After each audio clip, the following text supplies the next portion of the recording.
about goddamn time you interviewed me. What an honor that we have Paul E. Dangerously. Paul Heyman on the phone, ladies and gentlemen. How are you, sir? How was your wedding? Oh, my God. Thank you so much for asking. My wedding was it was wonderful. By the way, this is my co-host, Cypher Sound. Cypher, say hi. Hey, what's up, Paulie? Hey, how are you? I'm good, man. Thanks for being on the show. It's my pleasure, absolutely. I was just giving Cypher your entire career bio. Oh, my God. Well, maybe we can be friends anyway. The wedding was pretty awesome. The highlight of the wedding for most people was that during the horror, the bulk of the chairlifting was done by Mark Henry and MVP. Of course. The only way it should be done. Hey, are you Paul? Have you been married before? No. Damn it, because I would love to know who would have lifted the chairs at your wedding. With me on the chair, it would have to be Brock Lesnar. So, right now we're talking with you for our podcast. In a few minutes, I'll record a little something for the radio, but I want to be able to go a little bit more in depth with you. First of all, you having fun in this most recent return to wrestling life? Having an absolute blast. The best of all circumstances. Why is it the best of all circumstances? Because I'm working with people that I absolutely adore working with. You know, I originally came back to work with Brock Lesnar, and I couldn't think of a better scenario than to come back to WWE with Brock. And then after SummerSlam, when Brock went away, I was going away too. And then came the opportunity to work with CM Punk. And just in the same vein that I couldn't think of a better way to return than to return with Brock Lesnar, I couldn't think of somebody I would like to play with as the WWE champion more than CM Punk. And it's funny that WWE is promoting a Rolling Stones pay-per-view because I feel like we're Mick and Keith out there every week. It's like we get a chance to do our thing. We're winging it half the time. It's like a jam session with two guys that love music, and it's a jam session in the realm of sports entertainment / professional wrestling with two guys who have always wanted to work with each other, never had the right opportunity to do so, and it's a whole different way for me to play this character. It's a whole new character for me to play.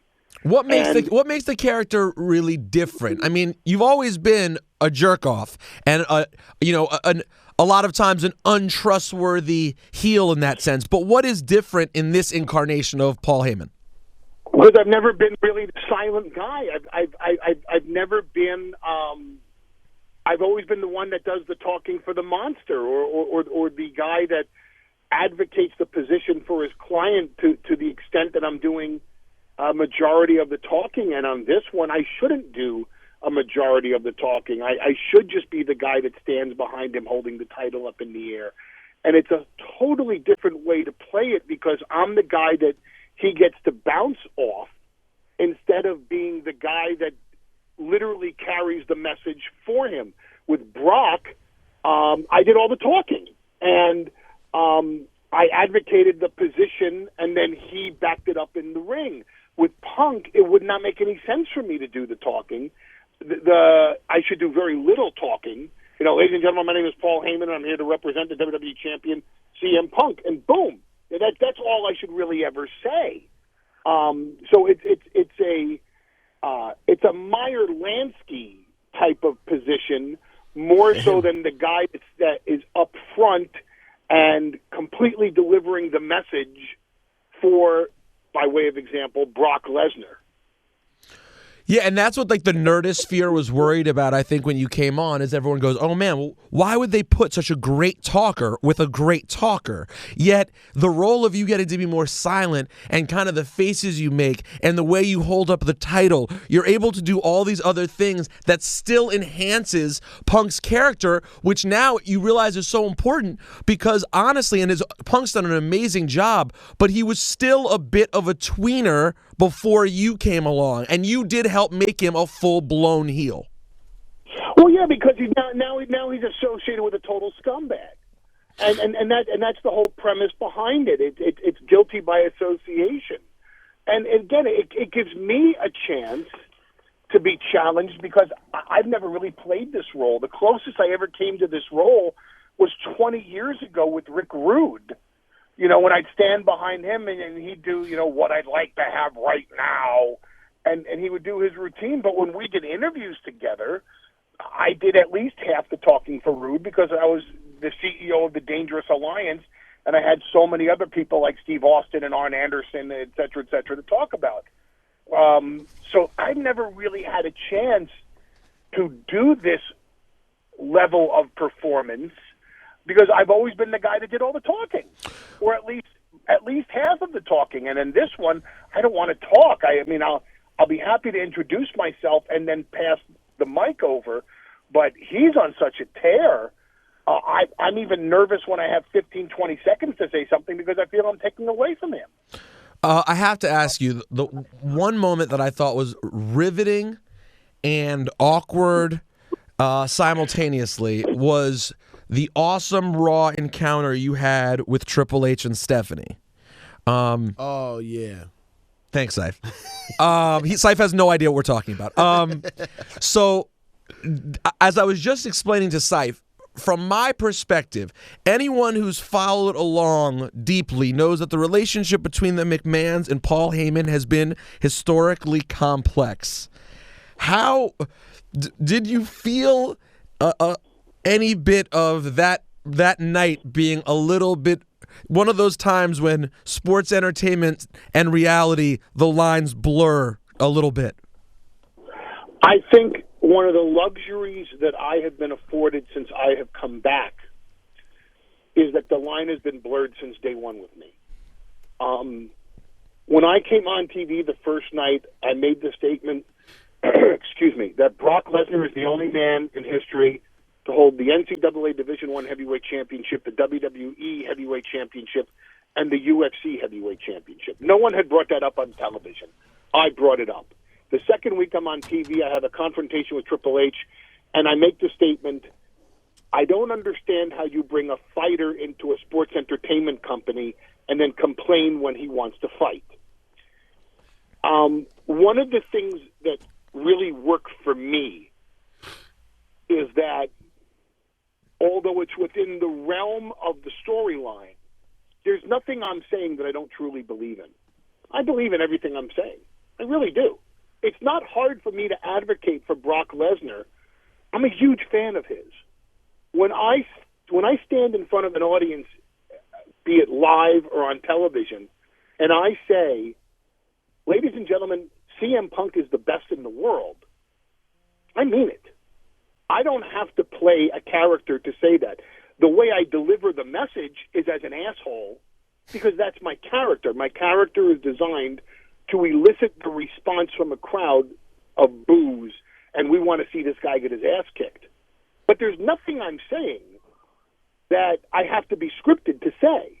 I truly do believe in my heart that right now there is nobody in the professional wrestling industry that can touch CM Punk. He's the best in the world, and I can't see anybody telling me any different.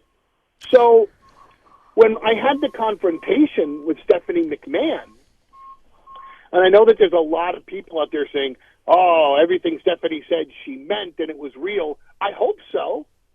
I would want it to be that way. But she said I voted for her. It's Linda McMahon. Oh. I wouldn't want it to be any other way because if she's going to deliver, and she delivered her message phenomenally. I mean, I watched that back, and I just said, man, she just tore into me. She did. And that's great. What'd she say? And that's wonderful because, as you said, it's riveting. See, this is my goal. We did a segment on television on the 1,000th episode of Monday Night Raw.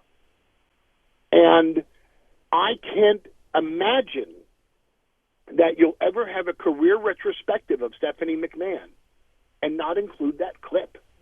I can't imagine that when they do the 2000th episode of Monday Night Raw, which my kids and their kids will end up watching, that they won't go back and say, here's a highlight from Raw 1000, and that not be included. I can't imagine that would be left out. So if it takes Stephanie using her personal feelings about me to bring it. Great. I hope she meant every word that she said. It was made for compelling and riveting television, and it's something that people now, 4 or 5 months later, still talk about.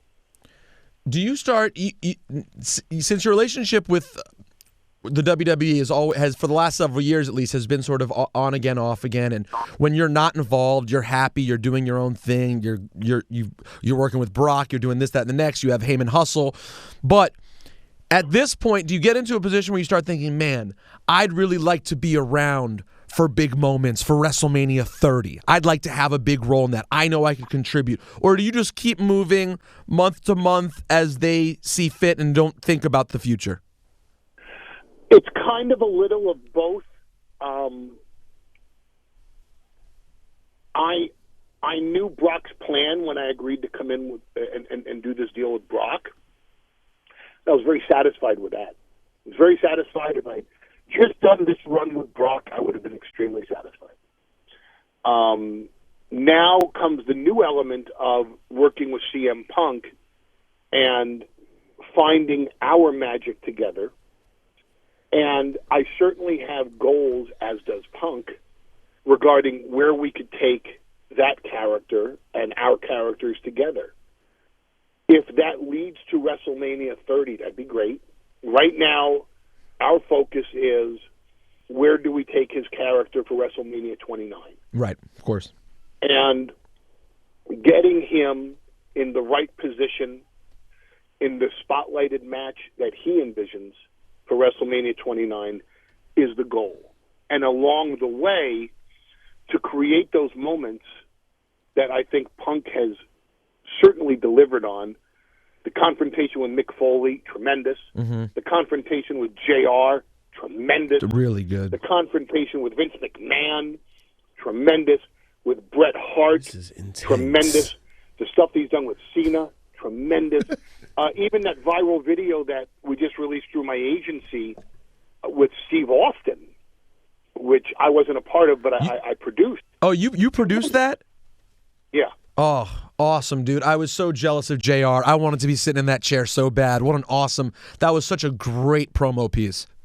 Well, you know what happened with that was I was originally scheduled to interview Steve Austin because my agency does the outside WWE work in terms of production, and we do all the viral marketing for the THQ WWE 13 video game. Once I went back on television, I didn't think it made any sense for me to interview Steve Austin. So I asked, does anybody mind if we have JR interview Austin? Because I think people would like to see those two together again. And once we got JR to interview Austin, the scheduling worked out to where we were going to shoot this in L.A. the week of SummerSlam. And CM Punk and I were not even together on television yet. And I just thought, man, why not have Punk join us? He's on the cover of the game. Wouldn't that make sense?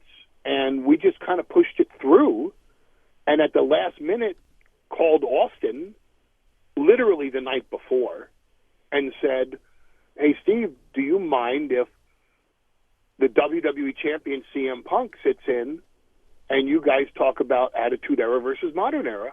And, you know, Steve never backs down from a challenge like that. Goddamn, bring him on the set.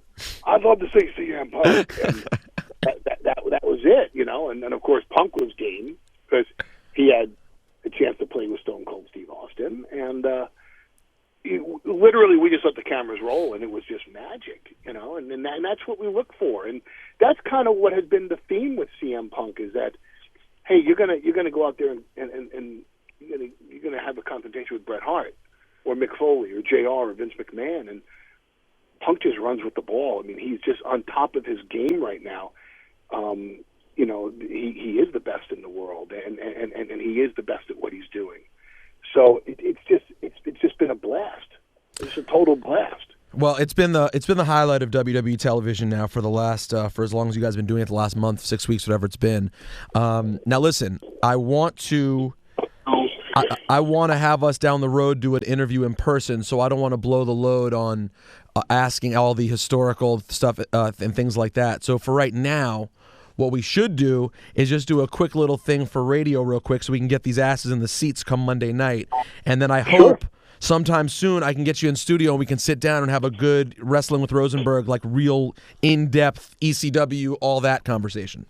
I live 45 minutes from the city, and my office is on 27th and Park. So it's your call, my man. Dare I say, can I come by? Can I come by the office sometime? Come on, we go to synagogue together. Anything you want, whatever you want to do. I don't really want to go to synagogue in particular, but yes, in principle, yes. Why not?